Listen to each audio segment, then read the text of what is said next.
a todos y bienvenidos a nuestro podcast titulado Memento Movies, directo desde la Escuela Nacional de Cine en Caracas, Venezuela. Saludos a todos los enecistas y los no enecistas, todos son bienvenidos en este nuevo programa que vamos a tener aquí semanalmente, donde le vamos a estar mostrando contenido cinematográfico de todo tipo para todas las personas interesadas en el tema. Mi nombre es Moisés Moreno. Como les dije, este podcast se llama Memento Movies. Yo soy estudiante de quinto semestre de acá de la Escuela Nacional de Cine, pero no estoy solo, ya que me acompaña una valiosa compañera que voy a dejar que ella misma haga su presentación. Hola, mi nombre es Miranda Magallanes y también soy estudiante acá de la Escuela Nacional de Cine de primer semestre. Estamos acá empezando y bueno, estoy súper emocionada por lo que se va a presentar con este gran espacio en el cual podremos ver todas las noticias, lo más novedoso, los reviews de las mejores películas y muchísimo más del cine y su arte. Así que... Chévere. Bueno, como ella dijo, vamos a tener las últimas noticias, vamos a estar hablando de distintas cosas, tanto de la Escuela Nacional de Cine como de los últimos estrenos, como también de entrevistas con profesionales de este mundillo, y vamos a tener conversaciones interesantes. Así que si a ustedes les gusta todo este área cinematográfica, quieren hacer cine, pero entonces no saben cómo hacerlo, no tienen el personal, no tienen el equipo, tienen todo ese tipo de curiosidades y dudas al respecto, no se preocupen que en este podcast vamos a estar ayudándolos para que sepan cómo ir ingresando en este espacio, ¿no? Entonces yo creo que va a ser algo bastante provechoso. Claro que sí. Chévere. Entonces nosotros vamos a dividir el podcast en distintas secciones. Vamos a dividirlas en distintas secciones, pero como este es el primer episodio, vamos a hacer como una sección en general y me gustaría empezar con la sección de noticias. ¿Te parece si vamos con las noticias de todo lo que fue el mes de marzo? Bueno, claro que sí, ¿por qué no? Podemos empezar con la más controversial para los momentos porque yo le había agarrado cierto cariño después de haberlo visto en varias presentaciones a John Mayer. Jonathan Majors, claro. Sí. De verdad que fue no sé si decirlo como una decepción, no sé, porque en este momento con esta sociedad y en lo que estamos viendo está muy difícil separar eso de la obra del artista. Claro. Y eso te perjudica muchísimo, pero sigue siendo un gran artista, un gran actor, y creo que es muy, muy chimbo que se haya presentado estas situaciones. Todavía no sabemos en qué va a parar, no sabemos qué se dictó finalmente, podríamos estarlo averiguando en los siguientes días, pero creo que sí es un poco difícil la situación. No sé qué se le va a presentar en el futuro ahora, si se le seguirán abriendo las puertas como... Claro, es bastante lamentable porque estamos hablando de un actor que llega como al pico de su carrera, de repente está en dos franquicias grandísimas que es tanto Creed, o la franquicia de Rocky propiamente dicho, aunque ya se subdividió en la franquicia de Creed, y también lo que es la franquicia de Marvel. Entonces firma contrato para muchas películas y de repente ocurre esto y es como que es irónico que muchas personas lo primero que piensan es, ¿ahora qué va a pasar con su personaje? Cuando la verdad es que uno debería preocuparse ¿Qué va a pasar con él? Sí, con las víctimas también, sí, si es que hubo una víctima, ¿no? No sabemos si la víctima fue una persona que en verdad sufrió algún tipo de daño físico o psicológico, sigue siendo igual de grave. Pero es muy cierto lo que dices, o sea, lo primero que las personas piensan, ay, ¿cómo lo irán a sacar? ¿Qué será? ¿Qué se irán a inventar? ¿Me van a poner otra persona? ¿Inteligencia artificial? No lo sabemos. Entonces, ya eso es lo primero que todo el público se espera y también fue lo primero que yo me pregunté. No voy a mentir, yo también me lo pregunté y luego dije, bueno, pero igual lo que sea que pueda pasar, tendrá que. Porque claro, no creo que sea algo que sea tan fácil como de pasar alto así, como, ay, no vi nada. Sí, sabes que hace poco tuvimos precisamente todo lo que pasó con Ezra Miller, el actor de Flash, que estuvo con esta espiral de locura en Hawái, atacando a un montón de personas, y ahorita, según lo que dicen sus representantes, está en rehabilitación y que se ha ido mejorando y todo eso, pero igual queda esa espina allí en el marketing de las películas de él. Sí, son cosas que la gente se irá como olvidando, pero yo siento que igual dentro del mundo del cine en sí será como, bueno, yo sé que a él le da su locura, entonces claro, mejor vamos a tenerlo por lo sano. Claro, ¿no? Y bueno, hablando precisamente, ahora que mencionas a Miller y el tema de Flash, Ha habido últimamente muchas noticias con DC. Sabes que hace poco nombraron a James Gunn como este nuevo CEO, ¿no? De Sí. todo lo que es las películas de DC. Y ha habido polémica, ¿no? Porque entonces él ha Se han estado... ejercido unos cambiecitos ahí como Claro. en el clavo. Claro, entonces luego él se anunció que él iba a escribir la película de Superman, que era como la primera gran película que iba a iniciar, y entonces no sé quién va a dirigir, y todo el mundo decía, obviamente lo vas a dirigir tú, chamo, ¿quién más? Tú eres director, tú mismo estás haciendo el proyecto, ¿quién más? Entonces de repente viene y dice, bueno, sí, la sorpresa es que yo voy a dirigir la película, y todo el mundo, ¡ah, no puede ser! Iba a dirigirla tú, ¿en serio? No me lo vi venir, no me lo vi venir definitivamente. Claro, yo siento que quitando lo que tengamos cada quien subjetivamente con James Gunn, ¿no? Si nos gusta su estilo, si nos gustan sus películas y todo eso, lo importante es que él tiene un cargo muy alto, que es el de estar pendiente de todas las producciones. Sí. Y sabemos que dirigir y escribir es un proceso muy demandante. No, y es un proceso muy privado y yo creo que centrado, o sea, tienes que estar en el foco. Y no sé si teniendo tantas tareas a tu cargo puedas estar en el foco. Claro, no es por dudar de las capacidades de él, no es tampoco por decir sigue que... siendo un gran artista, sigue siendo un gran escritor, pero sí, o sea, como humano, meramente como humano, o sea, cuando uno está cargado de muchas cosas, no sé si podamos ejercerlas todas a la perfección. Sí. Y bueno, hablando de ese mismo tema de DC, hace poco Zack Snyder, que venía dirigiendo películas de DC, tuvo la polémica con su corte de la Liga de la Justicia, ¿no? Que lo anunciaron. Hace poco anunció que para los últimos días de abril va a ser un evento donde va a proyectar las 3 películas que hizo con DC, Man of Steel, Batman v Superman y su corte de la Liga de la Justicia. Entonces va a ser como un fin de semana donde cada día se va a proyectar ¿Solo una. DC? Sí, de sus películas de DC. ¿Qué es ese fin de semana soñado? Sí. No, bueno, para los fans, déjame decirte, y esto es verídico, las entradas del evento eran más de $100 y se agotaron en menos de 11 minutos. Cuando salió la preventa, en menos de 11 minutos se vendieron todas, de los 3 días completos. No sé por qué me sorprendo, se veía venir, honestamente, uno dice, 11 minutos, no puede ser, pero no, las fanaticadas es que son muy buenas. A mí personalmente me gusta y me considero fan. Yo también, y es una cosa que hace que los fans de Snyder en específico se sientan contrariados porque James Gunn no va a seguir con su plan, va a irse por otro lado, entonces de repente uno dice, pero mira, chamo, la gente por cientos de dólares en menos de 10 minutos mira todo lo que pasó, todo lo que se logró, todo lo que se hizo y ahora vamos a dar ese cambio en la pieza clave y es, veamos qué nos depara. Veamos qué nos depara, todo está muy abierto a las expectativas, pero no solo DC está haciendo cambios. Lo que estábamos viendo de Marvel, dicen que todavía no tienen razones claras. Claro, con la Victoria Alonso. No se sabe cuál es la razón de su despido, pero también siento que si algo pasó, pero también es el tema de que ella hace algo importante y también ejerce un papel fundamental en el momento de las historias. Y cómo eso nos va a cambiar, nos va a repercutir en lo que vamos a ver, en el contenido que vamos a estar consumiendo de una cadena tan grande y tan masiva como lo es Disney y Marvel en general. Claro, es loco porque estamos hablando de específicamente todo este departamento de efectos especiales y todo eso, y ya venían con muchas polémicas de que vienen explotando a los trabajadores, de que por eso los efectos especiales no salen tan bien, porque es como que, mira, tienes 2 semanas para hacerme 1000 efectos especiales y se quedan como, oye, pero... La gente saturada, un equipo de alto nivel saturado, imagínate el nivel de trabajo, la carga laboral que deben de tener. No, y entonces lo primero que salieron a decir era de que la habían despedido porque ella le hizo promoción a Argentina en 1985,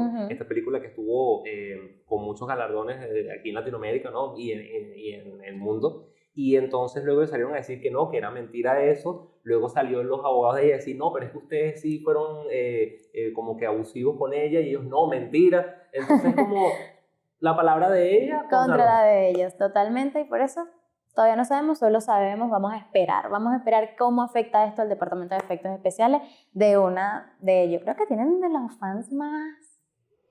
Sí, no conozco la primera persona que me haya dicho, se haya sentado conmigo, me gusta Marvel y se haya quedado solo en eso. Siempre me explica toda la historia, cuál vino primero, qué le sigue, cuál viene después, entonces... Claro, pero... Y ahora que mencionas eso, es curioso porque a pesar de que sí tienen como su fanaticada acérrima, desde hace un tiempo para acá, más que todo desde el final de lo que fue Endgame, ha venido decayendo un poquito la taquilla. O sea, sí tiene su taquilla siempre No, sí, segura, siempre. pero ha venido como mermando un poquito, como que la gente ha ido desconectando. Yo personalmente, a lo mejor es una unpopular opinion, estamos Ok. abiertos a todo en este lugar, Claro. pero para mí la última película que realmente, o sea, de Marvel de todos juntos, que realmente me gustó fue Endgame.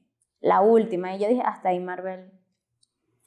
De ahí en Entiendo. adelante es como siento que están yéndose mucho hacia la cantidad por encima de la calidad, Sí. porque también ahorita Sí. se expandieron, o sea, ya no solo Sí. son películas, son series, son cortos, hay de todo. Entonces, siento que quieren lanzar, o sea, bueno, como los chinos, pues. Quieren lanzar mucha cantidad de contenido y, cónchale, tenemos que como enfocarnos más en la calidad que siempre nos han demostrado. Claro, y de hecho ellos dijeron que supuestamente van a hacer ese cambio ahorita y que no, sí, como que estamos haciendo muchos productos, vamos a bajar un poquito el ritmo para tener... Ver para creer. Y el mismo James Gunn, que ahorita lo mencionamos, él dijo que también esa iba a ser su prioridad, la calidad por encima de la cantidad, como que para marcar esa diferencia allí con su rival. Bueno, esperemos que... Es que si lo recuerdas, yo recuerdo que para que saliera una película de Marvel había que esperar muchísimo. Claro, en las primeras fases. Las primeras había que esperar demasiado. Ahora era casi que no me dejaban ni terminarme la primera de entenderla, de leer entre líneas y ya me estaban sacando que sí. No, bueno, la versión serie. O no, bueno, ya tenemos la segunda parte. Y es que ya va, déjame ver, déjame leerme la explicación por lo menos. Sí, sí, entonces de repente uno no vas el día del estreno a ver la película y de repente ya la semana que viene No, hay ya. una serie o algo y tú Ya, dices, no, y te "Ah, no, pero ya". spoileaste Te la vida spoileaste. entera. Te spoileaste la escena post créditos, te Sí, spoileaste quién se sí, muere todo, o quién todo. no se muere. Y Literal. entonces uno, bueno, yo también tengo cosas que hacer, ¿no? Entonces como... Dame chance, suéltame el brazo, dame chance. Sí, sí, sí, o sea, es una cosa... Pero bueno, yo creo que van a estar allí trabajando de una manera, bueno, por lo menos dedicada dentro de lo que cabe. No, sí, sí. Ellos ya tienen que mostrar un nivel y si no, o sea, se va a notar. Sí, Cualquier cambio siempre se nota y el espectador es demasiado crítico. sí. El espectador es sumamente crítico, así que el mínimo cambio se va a notar y la gente lo va a ver y lo va a decir. Callados Sí. no se van a quedar definitivamente. Sí, sí, es así, es así. Bueno, pero también entre las películas más taquilleras que tuvimos en los recientes estrenos tenemos la John Wick. Sí, ¿Te gusta? sí, no, a mí me encantó. O sea, hablando ya como de, sí, de esos estrenos que nos dejó el mes de marzo, bueno, obviamente hacia el final tuvimos John Wick 4, una película que todas las películas de John Wick han venido como escalando tanto en duración como en presupuesto, como también la violencia, ¿no? Entonces, Cada vez se ven como más explícitas. entonces ya de repente llegamos a un punto donde esta película dura prácticamente 3 horas, prácticamente 3 horas de duración y casi las 3 horas completas son matazón. Matazón. Entonces a mí me gustó mucho, Okay. es frenética, nunca se vuelve lenta, nunca ocurre como un bajón que tú digas, oye, pero estoy como aburrido ahorita, no, porque, bueno, estás viendo constantemente unos golpes y una cosa, pero podrías decir que hay como una sobreestimulación sí, en tu cerebro. sí, honestamente yo llegué a un punto en el que sí me gustó la película, yo le pondría una buena calificación, todo la recomiendo a quien sea, bueno, por lo menos si te gusta ese género, Ok. pero llegaba un punto que yo decía, ya va, pero yo llevo 20 minutos y estamos en la misma parte y te están golpeando todavía, es como, oye, pero y ya media hora y siguen cayendo a tiro en el mismo piso, tú dices, oye, podríamos cambiar de escenario, ¿no? Podríamos dialogar un poquito, ¿no? Meter un poquito de argumento, un poquito de trama, ¿no? Pero bueno, o sea... Bueno, pero la fanaticada respondió súper bien, porque en sus pocos días de estreno, pues ya tiene más de 170 millones Claro. recaudados en taquilla. O sea, para empezar, ella empezó muy bien. De hecho, toda la industria que ha venido siendo John Wick empezó muy bien, pero esto ya, yo espero que sí se podría igualar con algunas de las más famosas que ya conocen. Pues, sí, Fácilmente esto podría llegar dentro de la serie de películas más taquilleras. claro, y es que de hecho ya confirmaron un spin-off con Ana de Armas, que es la bailarina, que ya se está produciendo. Quieren ver si hacen una quinta. Están allí Como que procesando. tocando las teclas Sí, para ver. entonces yo creo que es muy probable que sigan allí. Y de hecho, bueno, hablando como de esto, de cómo se vuelve cada vez más explícito y capaz con menos guión, hay por lo menos el crítico Alejandro Calvo de Sensacine, que bueno, Ok. aprovecho de mandarle un saludo aquí si nos llega a escuchar o a ver. hace poco dijo que las películas de John Wick, él considera que mientras menos guión tenga y más violencia, mejor. Las de John Wick. Pero aunque no sé si va el tema, pero siento que le pasa mucho al actor en sí, porque lo mismo era cuando estaba en Matrix. Ah, Entonces creo que ya es como, él nos ha presentado muchos otros trabajos también, sí, muy buenos. sí, como Pero estos que Drácula. han sido, bueno, chuché, pero estos siempre que, o sea, es como algo que se le da bien, como una parte de su fuerte. Claro. Mientras más acción y menos diálogo también se le da muy bien. Sí, ya es como parte de su marca, ¿no? Sí. De hecho, sabes que mencionas Matrix, el director de las películas de John Wick era el que hacía las coreografías de acción en Matrix. Entonces luego él se puso a ser director y él quería hacer películas completamente de acción.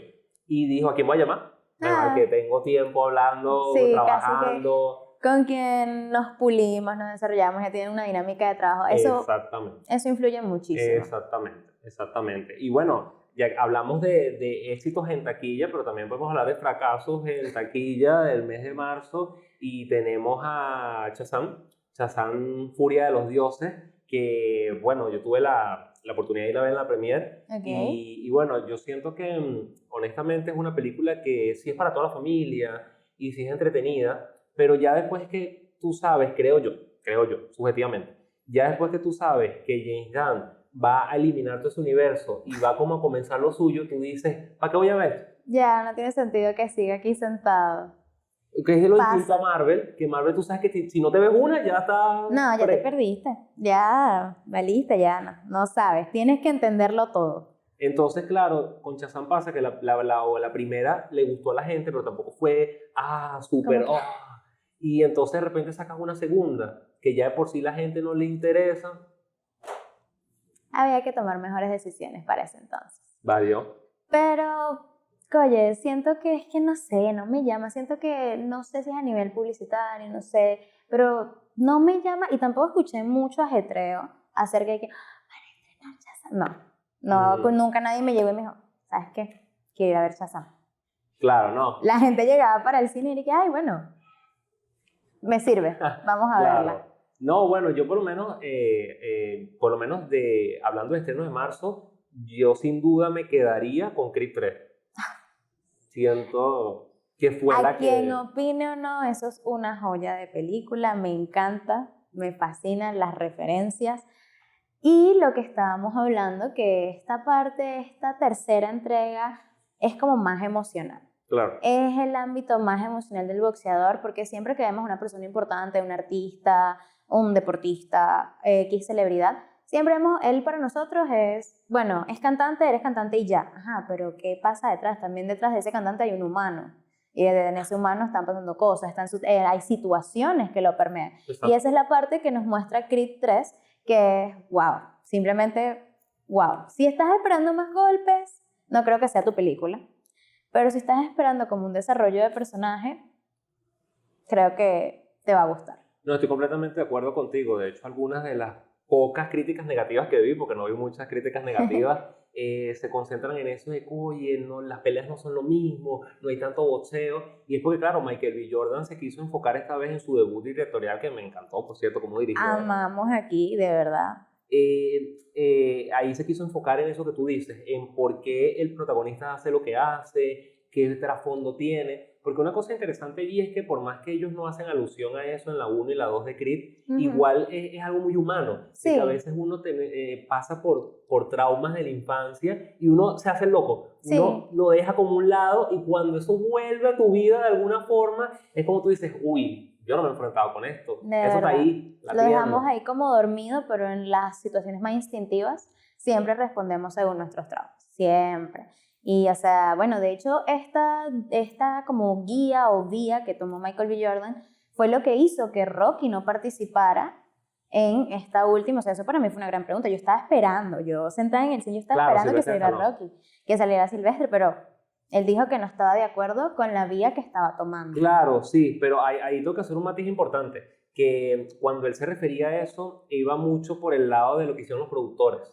Porque resulta que algo que muchos no saben es que cuando él hizo las películas de Rocky en su día, él era una persona que obviamente no tenía fama en su momento, Claro. estaba empezando, y entonces de repente vino y cedió esos derechos del personaje.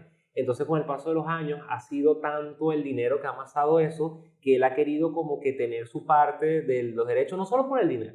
Él ha especificado que es también como para dejarle los derechos a su familia cuando él se vaya de este mundo, ¿no?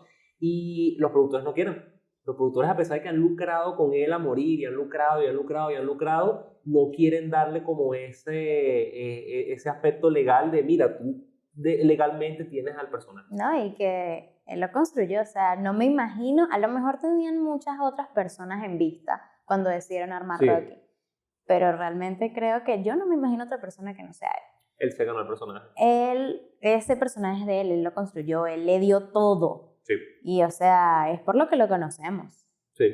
Así que, oye, es muy chimba esa situación, la verdad. Sí, yo... Pero en este mundo, industrias muy grandes, se mueve y se va mucho dinero. Las cosas son un poquito más complicadas a nivel legal. Sí, claro, porque obviamente es como muy fácil a veces juzgar Sí. cuando tú estás pelando. Y entonces... Uno en su realidad aquí comiéndose su arepa y esa gente, o sea, es Sí. muy distinto, es muy distinto. Claro, cuando tienes ese dinero enfrente, uno no sabe cómo ¿Cómo uno puede... actuaría? Eso es 100% real. O sea, entonces, bueno, es mejor no emitir como esos juicios legales, ¿no? Pero independientemente, con Sylvester Stallone o no, la película fue un éxito, Creed Sí, 3 ha sido no. un éxito. Y ya confirmaron spin-off que quieren Ujú. hacer de Drago, también de la hija de Adonis. Una cosa cuando yo la estaba viendo, yo dije, sabes que a veces tú estás en momentos donde estás en la película y te dices, mira, la siguiente la van a sacar por aquí.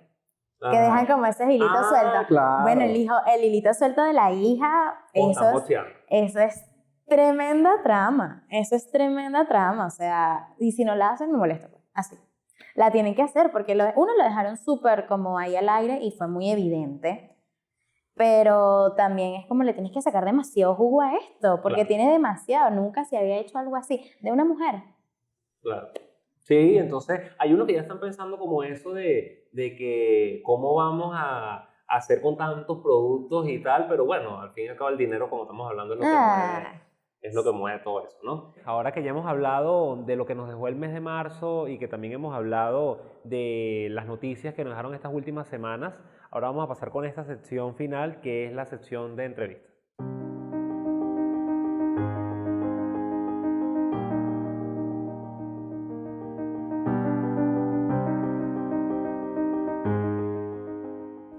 Ok, ya estamos de regreso con la última sección del programa donde vamos a estar hablando con el primer invitado de nuestro podcast Memento Movies, ¿no? Y en este caso, para nuestro primer episodio, tenemos a un invitado bastante especial, una persona que ya vengo conociendo desde hace un tiempo, tanto porque primero conocí sus trabajos y luego tuve la dicha de trabajar con él asistiéndolo en algunas cosas. Estamos hablando de un director, guionista, productor y distribuidor venezolano. Y bueno, durante el episodio de hoy vamos a estar allí charlando un poco sobre su trayectoria y sobre algunos temas en específico. Entonces, sin más dilación, con ustedes el señor Edgar Roque.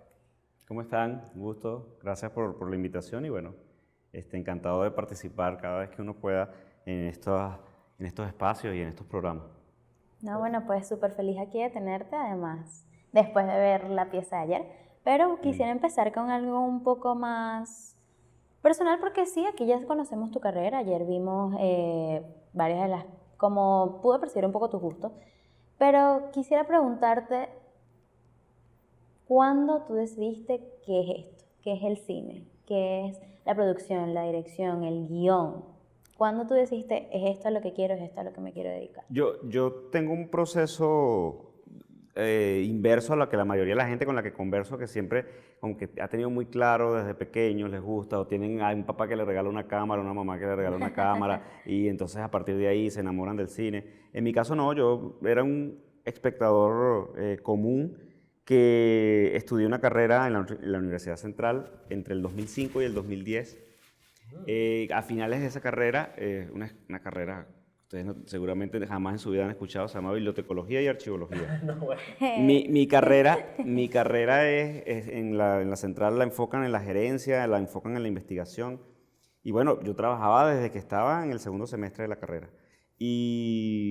pero no me terminaba de gustar porque yo lo que amaba era la vida universitaria, sobre todo en la universidad, en una universidad como la Central que te permite meterte en la política, meterte en la cultura, algo que al menos tienes la posibilidad, no todo el mundo lo ejerce. Yo disfruté mis 5 años a todo nivel y también fui descubriendo a qué me iba a dedicar. Gracias a la tesis de la universidad, yo hice un proyecto grande porque como no me terminaba de conectar la carrera, yo dije, yo no voy a hacer una tesis para salir del paso, una cosa que me aburriera. Entonces me inventé una investigación que me di cuenta que no existía ningún antecedente en la escuela, que era sobre un sistema de clasificación decimal, imagínate tú.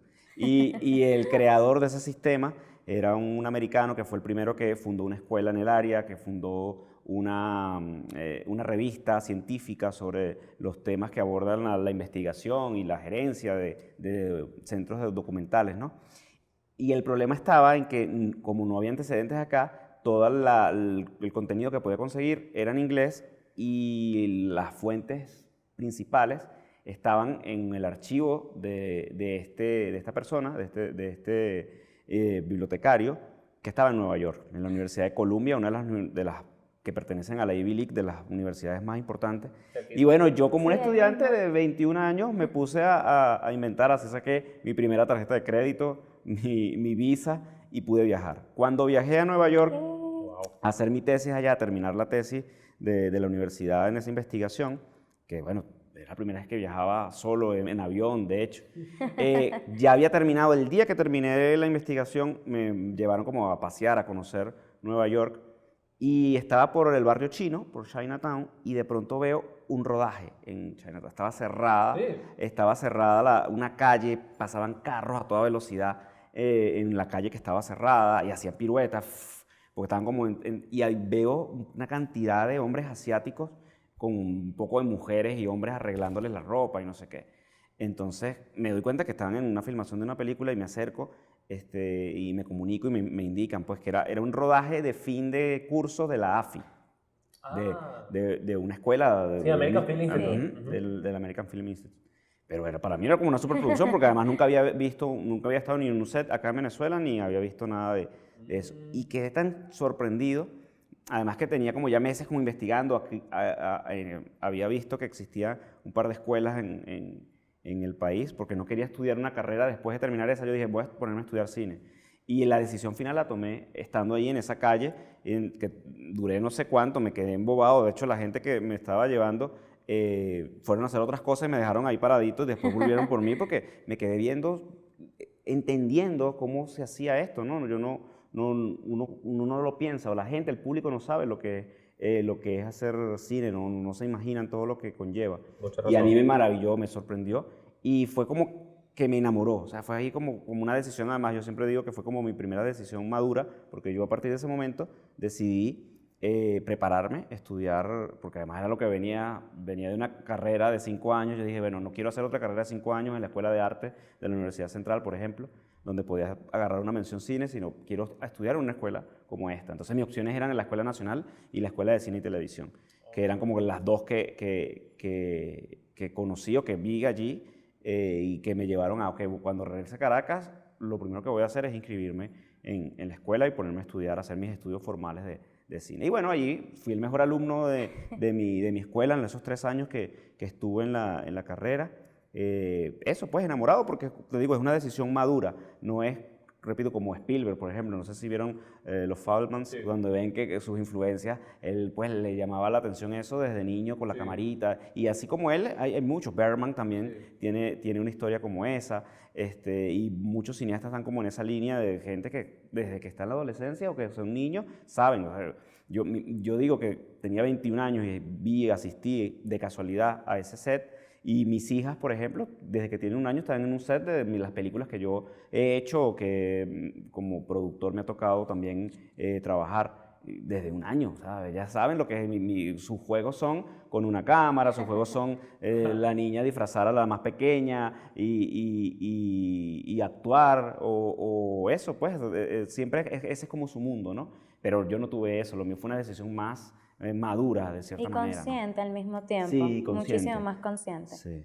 Entonces, bueno, ahí arrancó todo el gusto por todas las áreas y por el cine. Y creo que no es solamente que ver el rodaje y que me llamara la atención escribir o dirigir, es que me gusta en todos sus niveles. Por eso me llevaba a fundar el Círculo de Críticos de la ciudad, a dirigir el festival que de ellos nació, a distribuir, a comercializar con el cine. De hecho, en la pandemia hasta intentamos con una plataforma para ver también un poco la cosa de la exhibición, a entender cómo es el negocio de una forma integral y, bueno, obviamente a dirigir y a escribir mis cosas, pero también a producir para otros, a ayudar en la medida de lo posible dando clases. Entonces, siempre cuando yo no estoy haciendo una película, estoy dando clases, o cuando no estoy dando clases, estoy distribuyendo una película. Siempre todo mi trabajo tiene que ver con el cine. Entonces, nace de ahí, nace de esa época en la que estaba buscando esa vocación y a sincerarme también, porque creo que es algo importante cuando uno es joven definir, porque a veces uno está en una escuela de cine o empieza a estudiar en una carrera, pero no es eso lo que termina siendo, y es muy constante. Sí. Es un patrón que se repite. Exactamente, es una tendencia. Sí. Hay un número muy alto de gente que comienza estudiando cualquier cosa y termina en el cine, o gente en el cine que termina estudiando realización o que quiere estudiar realización, pero se dan cuenta que les interesa es la producción, o les interesa es la actuación, o les interesa solamente el guión. Entonces es eso, pues ese proceso de madurez y de tomar decisiones es pertinente hacerlo en esa época en la que ya uno está, en la época universitaria, pues. Sí, cuando ya estás como más consciente de tus decisiones. Chévere. No, bueno, muchas gracias por esa anécdota. A mí siempre me ha encantado saber cómo los realizadores entran en este mundo, ¿no? Y tienen ese proceso. Por lo menos yo aprovecho de comentar que yo conocí tu trabajo porque en la página de Cine Mestizo, o por el Día del Cine en Venezuela, ellos dieron como unos cupos para ver unas películas allí gratuitas, y la que yo vi fue El Peor Hombre del Mundo. Entonces aproveché de ver allí esa película y dije, oye, qué interesante. Después aquí en la Escuela Nacional de Cine, el profesor Julio García, el profesor de montaje 1, él nos puso un ejercicio, y uno de los ejercicios de montaje era con este material descartado de una de sus películas Infieles. Que él fue el editor, sí. Exactamente. Entonces ahí fue como conocí su segundo trabajo, y luego vine y fui a la premiere de 3 son multitud y 4 es un desastre. Sí. Entonces ya ahí fue como fui viendo todas estas películas en las que usted ha trabajado de primera mano, ¿no? Y eso me hace pensar que todas estas películas tienen un tono claro de comedia, ¿no? Quizás Infieles es la que se aleja como un poco, pero por lo menos la última, claro, tenía como ese tono más cómico. Sí. Y eso me hacía querer preguntarte, ¿por qué la comedia? ¿Por qué ese género en específico? Porque yo, como alguien que entró a este medio desde el pragmatismo, desde la búsqueda muy consciente, una de las cosas que yo resiento un poco del medio es la malintensidad. Yo creo que nuestro medio, es un medio de gente muy intensa. Y a mí, yo soy un tipo muy pragmático, muy relajado, y entonces siempre voy como en contra de esas intensidades, pero no puedo negar que en un punto caí en esas intensidades. Cuando estudiaba, yo hice 6 cortos en 3 años, 6 cortos que yo mismo me financiaba, porque trabajaba en el día y estudiaba en la noche en la escuela de cine, con una beca además. Yo como tuve el mejor promedio en el primer módulo que hice, yo gané una beca al 100% por todo el resto de los módulos que estudié. Y entonces todos mis cortos eran dramas, de prostitución, mujeres con cáncer, hombres con sida, cosas así, ¿sabes? Muy duros, que cuando tú lo analizas, tú dices, no, esto se debe realmente como a esa sensibilidad artística que llaman algunos, y a esa malintensidad que a mí en lo personal me hastió, me fastidió. Cualquier parecido con la NC es mera coincidencia. No, claro, y todas nuestras historias van en esa línea. Yo lo entiendo porque en Venezuela tenemos un cine autoral que es bandera, pues como que es como que la búsqueda siempre ha sido así. El cine venezolano es un cine de latinoamericano. El cine latinoamericano, es verdad. El cine latinoamericano es un cine súper autoral que va con esas influencias del neorrealismo y tal. Pero entonces yo he ido bebiendo de otros cineastas, leyendo mucho, preparándome mucho. Entonces leer los procesos de un Hitchcock, por ejemplo, que aunque era un autor, no caía en esas intensidades. Sí. Sus películas iban hacia ese equilibrio entre lo autoral y lo comercial. Sí. Leer el mismo Woody Allen, que hace muchísimas comedias. Nadie puede decir que Woody Allen no es un autor, pero su cine va en esa línea de la comedia. Sí, sí, sí. Empecé a validar y empecé a investigar, porque como mi background viene, repito, de un tipo que se preparó en una universidad, que sacó una carrera como investigador, como gerente, empecé a hacer un análisis del mercado, de un estudio, y hubo cifras que a mí me me confirmaron que la búsqueda no era la intensidad, la búsqueda no era el drama. O sea, no es que esté mal, pero el medio cinematográfico no necesita más drama del que tiene. El país no necesita más Sí. drama del que tiene. Entonces, hice un estudio donde, en una muestra de 40 años, habían 230 directores distintos que habían estrenado películas venezolanas, de los cuales el 60% de esa muestra solo rodaron esa película y no hicieron más. Y cuando te pones a analizar, muchas de esas películas tenían buenos resultados de taquilla y tú dices, pero ¿por qué estos tipos no hicieron otra película? Si tuvieron Los un buen números resultado. daban. Sí, los números le daban. En parte porque no hay una industria, Claro. en parte porque el mismo medio, la misma generación, que fue una generación que tuvo tantos logros en nuestro cine, esa generación a la que le debemos la ley de cine de los 90 Claro. y todas esas luchas, era también una generación que se montó sobre sus espaldas una responsabilidad que no tenía, y que era que las películas tenían que ser perfectas. Y el 80% de esas películas no son perfectas. No podían ser perfectas porque no tenían el dinero, entonces se quedaban en sus mundos, en sus miedos, en sus preocupaciones y en esa falsa perfección que no existe, y dejaban de hacer películas. Morían, muchos de ellos ya están muertos y no hicieron una segunda película. Y el otro 40 que hizo una segunda o una tercera, cada vez que tú vas revisando quién tiene 4 películas, quién tiene 5, quién tiene 6, va bajando el número. Son cada vez menos, al punto tal que 3 o 4 hicieron más de 10, hicieron una carrera, y uno solo hizo más de 20 películas. En ese caso, Chalbó.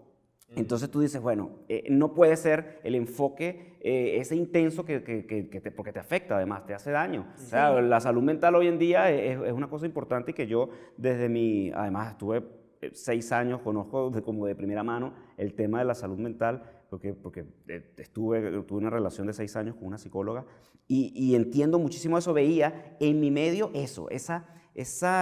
¿cómo llamarlo? Ese daño que se hacía y que terminan haciendo, por ende, al medio cinematográfico. Entonces ves que tienes una no industria, donde tienes un grupo de gente haciendo películas, pero películas que son películas para ellos o para su medio, pero son películas que no terminan de conectar con el público. Claro. En esa investigación, además, yo tuve que sacar números para ver de qué manera yo hacía factible la película en lo económico. Porque cuando llegas, o sea, como yo que estaba saliendo de la escuela y no tenía posibilidad de entrar en la dinámica del SENAC, o de que alguien me financiara una institución, o si caía en esa dinámica tenía que esperar 3, 4, 5 cortes, 5 años para que se hiciese posible la película, yo dije, no, yo lo voy a hacer a mi manera, de manera independiente, y voy a hacer factible estos proyectos, porque esto es lo que hay que demostrar, pues, que si estamos en esto, que además de arte también es un negocio, yo tengo que tener las herramientas para decirle a un inversionista, señor, usted va a poner $30,000 y seguramente va a ser 31,000 por lo menos, para que recupere en tanto tiempo. Claro. Y bueno, me senté y me di cuenta que desde el año 87 hasta ese momento, en el año 2014, que empecé a montar mi proyecto después de egresar de la escuela de cine y televisión, las películas venezolanas todas pasaban de los 30,000 tickets vendidos, en promedio hacían 30,000, la que le iba muy mal, salvo excepciones que le iba fatal, que no hacían ni 10,000, pero en promedio, pues con toda la data que yo tenía, podía argumentar con seriedad que desde el año 87 hasta el 2014, o sea, 20 y pico de años de data, las películas podían vender entre 30,000 entradas y 100,000 entradas. No toquemos... Del cine venezolano. Del cine venezolano, películas venezolanas. Ok. Porque no puedes tú tampoco, aunque yo tenía entre manos un guión escrito en clave de comedia, no podía decirle yo a un inversionista, mi película es una comedia mejor que Papita y voy a vender más de 2 millones de... ¿Sabes? Porque eso es como ponerte una pistola aquí, Sí. ponerte un cuchillo aquí, Amarrarte porque de la una soga al responsabilidad. cuello. Claro, esos son excepciones, esos son fenómenos Claro. con los que tú no te puedes comparar, porque no está bien a la hora de estimar, ¿no? De Claro. lanzar un proyecto. Y bueno, eso nada más es esa simple frase, ese simple argumento sobre, mira, el cine venezolano hace esto y esto en taquilla, hizo que un inversionista pensara en invertir y pusiese toda la plata para hacer la película. Y así se hizo mi primera película. Y además la película no defraudó, porque vendió 120 y pico mil entradas. Sacando Papita, es la única película que ha pasado más de 100,000 tickets en nuestro medio en los últimos 5 años. que han sido los 5 peores años de la industria, del medio cinematográfico, de la industria cinematográfica en Venezuela, porque esa es la otra. Nosotros no somos una industria, pero estamos dentro de una industria que es macro, ¿no? Claro. Y nosotros lo que somos es un mercado. Claro. Aquí lo que hacen es explotar el mercado. John Wick, Warner, Sony, Los consumidores Marvel, que tenemos todo acá. esa es la verdad, esa es la definición real de lo que somos, ¿no? Un mercado que explota dentro de una industria global. Entonces, bueno, la película le fue bien y a partir de ahí se fomenta y se basa, se sostiene lo que es mi carrera y eso me ha permitido buscar ciertamente un poco la línea de la comedia y hacer otras películas, que era otra de mis preocupaciones. Yo decía, yo no voy a ser uno de estos tipos que hizo una película Y luego se perdió. y que se perdió, terminaron en otra Se cosa. desapareció. De hecho, hice un documental que estrena este año, estrena en julio, se llama Cine Invisible, Yo lo estaba esperando. sobre el cine latinoamericano y sobre el cine venezolano en particular, y entrevisto a 3 que me dieron una entrevista muy larga, pero solo uso extractos mínimos de las entrevistas. 3 de esos directores donde yo les pregunto por qué no hicieron una segunda película. Y uno me dijo, mira la respuesta para que vea, que además validaban como lo que yo pensaba y lo que yo, desde mi subjetividad, que todos tenemos, porque no somos objetos, somos sujetos, Claro. y obviamente vamos a ser subjetivos, lo más difícil es ser objetivo, pero desde subjetividad, esa cosa malintensa que yo criticaba, cuando me dan ellos sus respuestas, yo decía, pero es que esto no. Uno vendió, imagínate tú, casi 400.000 entradas y su respuesta a la pregunta ¿por qué no hizo una segunda película? Es porque el medio nacional, sus amigos del medio nacional, le hicieron bullying de maltratar la película. De hecho, yo hablé con el productor de esa peli y la primera frase que me dijo el productor de esa película era que la película era un aborto de la naturaleza. Y yo le dije seguidamente, ¿usted sabe que esta película vendió 300 y pico de mil, casi $1 millón en su momento? Y me dijo, no, que no tenía ni idea, porque él produjo la película, firmó un contrato para alguien privado, y después él lo que hizo fue productor de la película y ya. Y yo le digo, no, sí, la película tuvo éxito en taquilla, vendió 300 y pico de mil entradas, que eran en ese momento casi $1 millón. Wow, no puede ser, me dijo. Voy a buscar al director para decirle, no, yo le dije, ya lo sabe, ya lo entrevisté, le dije, ¿en serio? Oye, y se quedó pensando, y al final de la entrevista, porque además aproveché, porque es un tipo muy importante, ya hoy en día tiene 92 años, está retirado, vive en Miami, el productor, era el productor de todas las películas en esa época y de los grandes cineastas de esa época.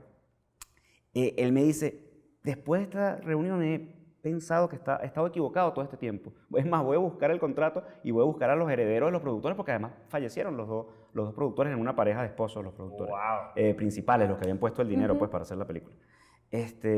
Porque fíjate, no tenía ni idea que la película le había ido así. Y yo vi la película y sí, pues era una comedia, aquella era una comedia medio disparatada en ciertos sectores, pero allí es más, para darte un punto más para la entrevista, el editor de esa película es el fundador de esta escuela. Es el editor, era de los primeros trabajos que hizo el señor Brenner para la película. ¿En serio? Es el editor de la película. Se lo trajeron porque además los productores eran argentinos y vivían acá, tenían mucho tiempo. Y tú dices, wow, imagínate. Todos habrán quedado así como, qué mal la película, y no le hicieron el seguimiento y la película vendió más de lo que vende cualquier película importante, porque, por ejemplo, por hablarte de un cine, porque no es que uno no lo valore, yo valoro una película como Desde Allá, yo valoro una película como El Amparo, yo valoro una película como La Familia. Son películas distintas, cada uno tiene, ¿sabes? Yo lo valoro por el logro, por los premios y todo el alcance que puedan tener en lo que es el medio, pero también tienes que valorar una parte, el cine comercial, el otro cine que además no todo además esa es otra manera, una cosa que tengo yo muy, muy personal, que en el tiempo, que es una de las cosas que me quita presión a la hora de trabajar, que, ¿sabes? Me hace disfrutar de mi trabajo. Porque esa es la otra. Si tú amas lo que haces, ¿por qué vas a estar con el estrés? ¿Por qué vas a estar con la neurosis? ¿Por qué vas a estar con la mala cosa, no? Entonces, siempre pienso que el 90% del cine que se hace a nivel mundial es un mal cine. Porque no existe una película perfecta. Nosotros aquí sentados hablamos, yo te digo, para mí El Padrino 2 es una película 10 de 10, o El Padrino 1. Y a lo mejor para cualquiera de ustedes les gusta más el 1 que la 2, por decirte. En mi caso. Por ejemplo. Y entonces ya eso va a hacer que la película no tenga un 10 de 10, que no tenga una unanimidad. Aunque tú valoras y sabes que El Padrino en su cuerpo es un peliculón, ¿no? Entonces, eso me hace pensar en que el 90% del cine se hace no solamente por la búsqueda artística, sino también se hace por el negocio. También se hace, hay unas películas que son cumplen una función de darle la posibilidad a gente de que haga trabajo. A la primera vez que alguien editó una película, como el señor Brenner, que después fue un director respetado en la parte de publicidad, que creo que nunca hizo una película, pero bueno, es un tipo que tiene trayectoria y que pudo trabajar en una película que no le gustó a nadie, pero la vendió. O sea, y su trabajo ahí está bien porque 300.000 personas, sí, la película está bien editada y ese no puede ser el argumento para nosotros. Desde ese argumento nosotros no podemos ¿cómo llamarlo? Predisponer a la gente que le estamos enseñando. Las escuelas son cosas necesarias, importantes, pero la manera como nosotros tenemos, que somos como los que tenemos la responsabilidad de lanzar nuestros conocimientos, ahí está esa responsabilidad, hay que saberla, hay que evaluarla y hay que en su justa medida trabajarla, porque es muy delicado lo que conlleva cargarle presión, porque además no todo el mundo piensa igual. Claro. A lo mejor a mí un profesor que me maltrata, a mí me funciona porque me impulsa, pero a otro lo deprime, al otro exacto, un whiplash, a mí ese tipo, aunque sea un maltratador, a mí me encanta que me maltrate, pero entonces hay otro al que no, y se suicida, y se deprime, o va y lo mata, ¿sabes? Cualquier cosa que tú dices, nosotros tenemos que cuidar lo que pensamos, lo que decimos, y más en esta época. Creo que además ahí están los argumentos y los puntos que nos llevan a esa reflexión. Claro. Entonces, bueno, eso en parte fue como ese análisis mío que me llevó a la comedia y de la que quiero como pasar. Ya hice 3 películas en esa línea, hice un documental, hice películas con presupuesto, hice películas sin presupuesto, voy a hacer un drama que estoy ahorita preproduciendo. Ahora vamos a seguir en el proceso, porque esa es la otra, seguir desarrollando mi proceso y desarrollando la mirada, la voz, que es lo que todo el mundo a la larga debe buscar como medio, ¿no? Buscar desarrollar una mirada, desarrollar una voz. A lo mejor tu voz y tu mirada siempre van a estar enfocadas en Michael Bay, en esas cosas que todo es una edición rapidísima y todo es cosas que explotan y Transformers y lo que sea. O a lo mejor tu voz es Cannes, el Oscar. Entonces tiene ahí, esa cuesta sí la tiene el medio nacional, que más allá de la intensidad que nos caracteriza, los resultados no nos acompañan. Porque claro. ¿De qué nos ha servido ser? Los resultados para mí son muy importantes. ¿De qué nos sirve la intensidad? Cuando revisas la cinematografía, que además tiene una tradición, porque tenemos... El cine a Venezuela llegó 6 meses después que se inventó. O sea, Venezuela siempre ha sido como un país de punta en cuanto de avances y de estar allí, pero 126 años de tradición y ninguna, salvo nuestras 5 o 4 películas importantes con premios que mundialmente reconocidos como de valor principal, tenemos un reconocimiento y eso nos afecta. Sí. ¿Sabes? Cuando sales del país te enfrentas con eso y nos pasa en todos los niveles. Yo lo he visto hasta en el deporte. Sí, no. O sea, por ejemplo, yo hoy en día te puedo decir, cayendo en otras cosas, pero a lo mejor se tiene que ver, hay una afinidad. Miguel Cabrera y José Altuve son los 2 peloteros que yo considero que son las cosas más increíbles del béisbol y van a ser Salón de la Fama los 2. O sea, creo que no hay duda alguna de que eso va a ser así. En mi época, para mí, dioses eran Galarraga y Vizquel, pero Galarraga y Vizquel eran parte, en verdad, de la publicidad. Eran tipos Maltín que a mí me vendían como nuestras grandes referencias y claro. Sí, eran unos grandes peloteros, claro. Pero no significaban nada para el medio norteamericano. Yo no asistí, lo vi en vivo porque yo adoraba a Omar Vizquel como beisbolista.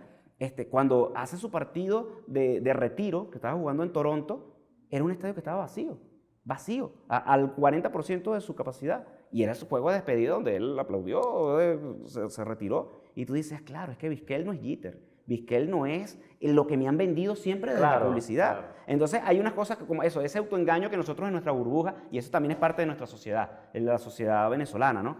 Nosotros estábamos ahí engañados en un punto. Y yo he procurado andar en este camino sin el engaño, sin la mentira, sin el autoengaño, eso, que no hay nada peor que sabotearse uno mismo y que autoengañarse. Yo ando allí como muy claro de dónde está mi oficina, de dónde está mi papel, de cuál es mi rol y de lo que hago.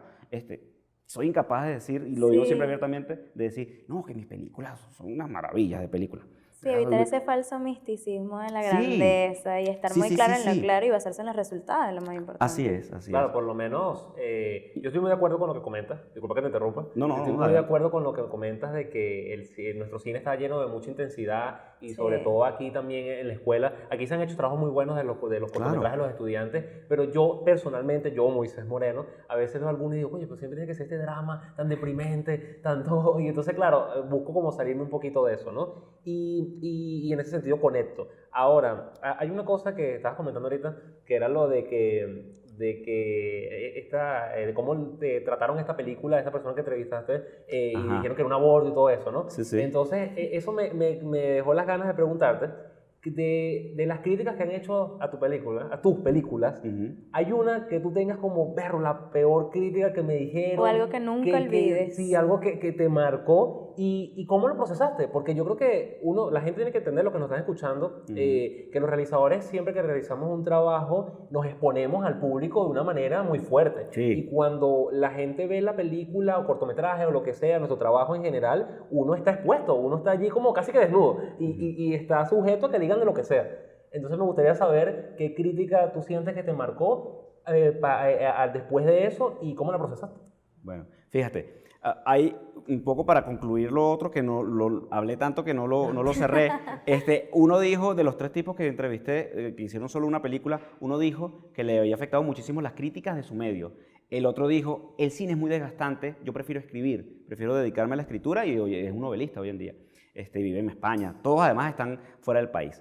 Y el otro me dijo que él sentía que su rol no era dirigir. Okay. Que su rol era dedicarse más a la parte Okay. cultural y que bueno, lo vivió como experiencia y él se dio cuenta que no. Hay tres respuestas distintas de una misma situación, ¿no? Todos dirigieron una película y no siguieron. En mi caso, a mí me afecta muchísimo que no hablen de las películas. O sea, a mí, si hablan, eso es lo normal. Claro. Si hablan mal, si También hablan es bien, pues tú sabes, tú también tienes que medir, si hablan bien, medir de dónde viene eso. Porque, por ejemplo, cuando estás en una premiere, que están tu familia, tus amigos, Exactamente. ese público es gratuito, ¿sabes? Ellos les va a gustar lo que tú hagas porque te apoyan. Claro. La otra, la verdad, es la parte crítica. Entonces, yo he tenido un poco también, creo que ha sido dentro de una cosa a favor y a la vez juega en contra el hecho de impulsar una asociación de críticos acá, porque teníamos 25 años sin crítica en nuestro país. Yo considero que eso ha hecho que los críticos se abstengan a hablar de mi película, pero yo sé que se abstienen porque no les gusta. Y yo a veces les pido que escríbanlo porque yo no me los voy a tomar. De hecho, en la primera película, que estaba apenas naciendo El Círculo, hubo 2 críticas durísimas que le hicieron a la peli. Una era de alguien que me dio clases en la escuela de cine, que creo que dio clases aquí en algún momento, que se llama Pablo Gamba. No, me pasó hace poco algo similar, pero nada. Un crítico venezolano que hoy en día vive en Argentina. Ajá. Yo valoré, o sea, yo un día tenemos una reunión y nos conseguimos, yo le doy la mano y él me dice, pensé que no me ibas a saludar después de la crítica que escribí por tu película. Y yo le dije, no, profe, tranquilo, o sea, yo estoy aprendiendo de esto. Claro. O sea, yo estoy haciendo esa película sin ninguna intención. Yo no creo que la película sea la mejor del cine venezolano ni que se vaya a ganar un Oscar. Yo estoy haciendo mi película para empezar mi carrera, porque a mí, además 2 cineastas que yo valoro muchísimo en diversos momentos, o sea, no estaban juntos, sino ni siquiera tenían nada que ver. Uno era Diego Rísquez y el otro es Román Chalbó. Ambos me dijeron, no hagas películas. Ellos lo decían desde el punto que uno hizo 10 películas y el otro rodó 21. No hagas películas, haz carrera cinematográfica. Llénate de lo que es el medio, haz tus películas, pero tu vida no puede pasar en una sola película. Tú tienes que tratar de hacer varias películas porque esa es la carrera que tienes que, si es la carrera que elegiste, pues. O si no, bueno, o si haces teatro, dirige, no te quedes en esa obra. Puedes tener una obra importante, pero busca hacer tu carrera, te puedes meter en los gremios, y yo creo que siguiendo esas líneas de ellos dos, es una de las cosas que a mí siempre me ha inspirado y yo me he mantenido en eso, pues buscando, haciendo, sin importar lo que digan. Hubo otra crítica durísima, la más dura de hecho, más dura que la de Pablo, porque era irrespetuosa. Es un periodista que he coincidido un par de veces con él, además, y el inversionista de la película, estaba arrancando la película, tenía como una semana en cartelera, me manda como que mira, vamos a perder el dinero, casi que el dinero que invertimos. Yo la leo, entiendo su preocupación, pero lo que me da es risa el enfoque de la crítica. Entonces, De hecho, la usaba, en ese momento daba en la UCAP y usaba esa crítica como parte de las clases de crítica. Decía, mira, esto no se puede hacer. Tú no puedes maltratar a una actriz, a un actor, aunque no te gusten en una crítica. O sea, tú puedes decir que no te gustan y argumentarlo, pero no maltratarlos, ofenderlos. O sea, era ofensiva la crítica, era dura. Y algunos me dijeron, pero mira, ¿por qué no? Me invitaron una vez, que ¿por qué no? Él va a estar aquí, ¿por qué no vienes? Y le dice. Yo le digo, no, yo no voy a hacer eso, porque él está haciendo su trabajo escribiendo, además para un blog personal, porque ya había salido de los medios. Yo no le voy a dar espacio a eso, porque él no le gustó, está bien que no le gustó la película. Me parece irrespetuoso, sí, pero yo voy a dejar, yo estoy llegando, él es un periodista de trayectoria, yo voy a dejar que el trabajo hable por mí.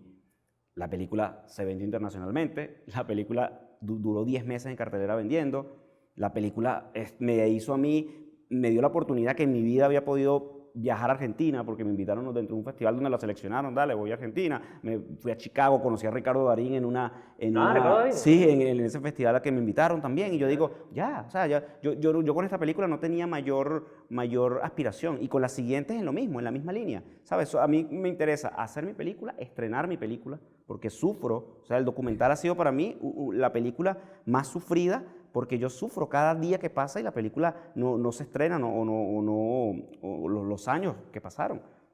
Entonces ahí es cuando además valida el tiempo, que no vale la pena perder tiempo, no vale la pena quedarse en los miedos o en los peros que a veces uno le da, porque quizás uno de los horrores de ese proyecto es aliarme con socios dentro de la película que tenían una visión distinta a la que yo tenía. Entonces, claro, creo que por eso es muy importante, cuando alguien me dice, no, que voy a codirigir, yo les digo, tengan cuidado con lo de la codirección porque es delicado, a menos que sean los hermanos Coen o los Morochos, los hermanos Rodríguez aquí en Venezuela, que son tipos, que son hermanos, además en ambos casos, los Coen o los Daniels, que no son hermanos, pero bueno, sí, se complementan y se conocen, eso funciona, pero no, esas son excepciones. Claro. La regla es que cada quien con su visión haga su trabajo, sea un enfoque comercial o sea un enfoque autoral, es mejor hacerlo solo. Entonces, ahorita, disculpe que lo interrumpa, ¿no? Ahorita precisamente usted dice esto de que, bueno, no hay que perder el tiempo, precisamente hay que seguir estando allí, hay que seguir estando haciendo carrera. Y bueno, ahorita producción me informa que tenemos que ir cortando precisamente por eso del tiempo. Yo creo que dejamos muchas cosas en el tintero porque es interesantísimo igual hablar con usted y yo creo que en base a eso a mí me encantaría, yo me imagino que a Miranda también, que nos visitara en otra ocasión, en otro episodio próximo para seguir hablando, porque por lo menos a mí me encantó todas las anécdotas que comentó y si fuera por mí nos quedáramos aquí todo el día, honestamente, si fuera por mí nos quedáramos aquí hablando hasta lo último, porque yo como realizador, a mí me encanta que los realizadores nos comenten toda su experiencia, pero ya tenemos que ir cortando lamentablemente por estos temas de logística. Entonces, en verdad le agradezco muchísimo por haber venido, señor Rocco, en verdad, un placer. Y bueno, esperemos que nos podamos encontrar en otra ocasión, tanto en un set o aquí en el podcast o en cualquier otra cosa que se presente. Bueno, les ofrezco la posibilidad de que hagamos, si tenemos el tiempo en algún momento, hacer varias partes, conseguirnos en un punto dentro de, ya que me está tocando ser como el padrino, es la primera vez, yo estoy pagando aquí todas las novatadas del inicio del proyecto, pero bueno, me place ser el padrino en un tiempo cuando ya tengan, qué sé yo, 20 programas o 30 programas, volver y hacer una segunda parte, agarrarlo desde donde estamos quedando y así, cuando lleguen al programa 100, pues venir y hacerlo.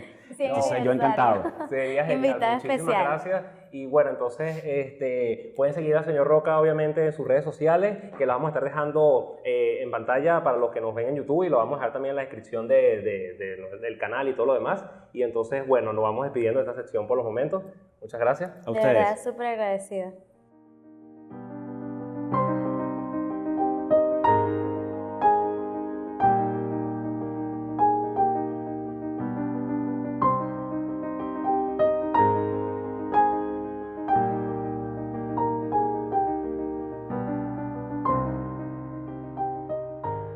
Ok, muchas gracias por habernos acompañado en nuestro primer episodio. En verdad ha sido una experiencia bastante interesante y esperemos que nos sigan semana a semana. Como les comenté al principio, este fue más que todo un episodio introductorio donde mostramos como la dinámica que íbamos a llevar, pero por supuesto semana a semana vamos a estar teniendo lo que son secciones más específicas, tanto los de actualidad como lo mencionamos, pero que de lo que vaya saliendo semana a semana. También vamos a tener las reviews de los grandes estrenos que vayan surgiendo surgiendo, vamos a tener las entrevistas tal cual y como lo tenemos, y vamos a tener también algunas convocatorias y algunas dinámicas interesantes, tanto en las redes sociales del canal como de la Escuela Nacional de Cine, así que estén muy pendientes a nuestras redes sociales. Obviamente suscríbanse al canal de YouTube, denle a la campanita para que les avise notificaciones, sigan todas las redes que les vamos a dejar en la descripción, y por supuesto no se olviden seguirnos en Instagram en @podcastpisomemento. Entonces estaremos viéndonos la semana que viene. Por favor, sintonícenos, estén atentos a todo. Gracias, y como siempre, no se olviden que el lugar donde se hace cine es aquí en la NC. Hasta luego.